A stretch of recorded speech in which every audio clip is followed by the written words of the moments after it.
I'm here at Byland Abbey in North Yorkshire because I want to make a point, but it's not really a point about religion or monasteries so much as it is about politics and the struggle which goes on for generations.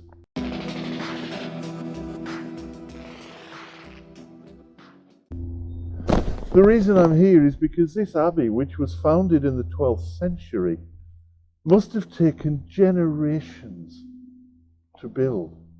The people who laid the foundation stones for the first part of the first church on this site, before it grew into the massive complex that it is, that it was right up until Henry VIII and the dissolution of the monasteries in the 16th century, never saw its completion. But they had faith that it would be completed. Well, I don't have religious faith, but I have a type of faith. I have a trust, I have an expectation that society will continue to improve, as it has over the centuries, from the time when this abbey was first begun.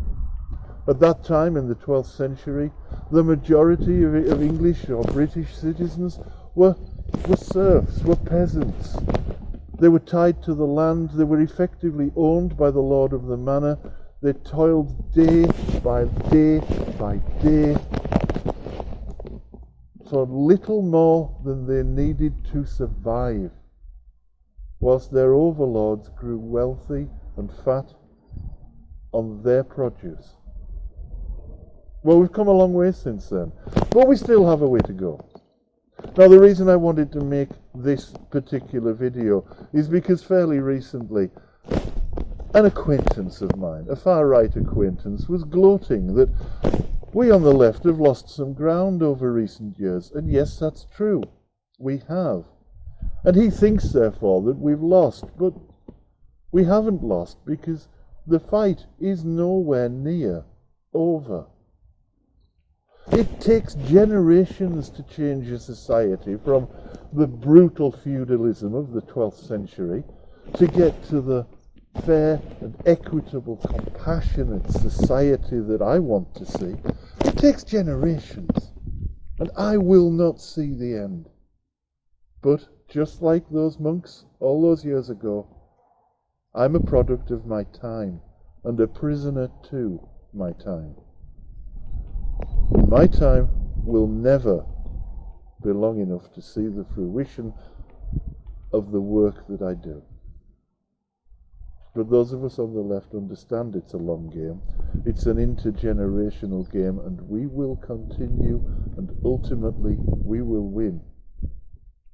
We won't see it. Probably our children won't, but our grandchildren might, or their children, or their grandchildren. That's the point of this struggle. We go on, and there is no point in becoming disheartened or disillusioned just because some neo-Nazi wants to gloat. The task doesn't change whatever mood I might be in, so I might as well just get on with it and continue speaking out, making videos, writing blogs, and trying to change the hearts and minds that we need to change in order to bring about the society that will benefit everyone, not just the elite, not just the bigoted, but everyone, regardless of nationality, colour, or creed. That's the struggle, that's the fight, and I for one will continue, however it looks right now.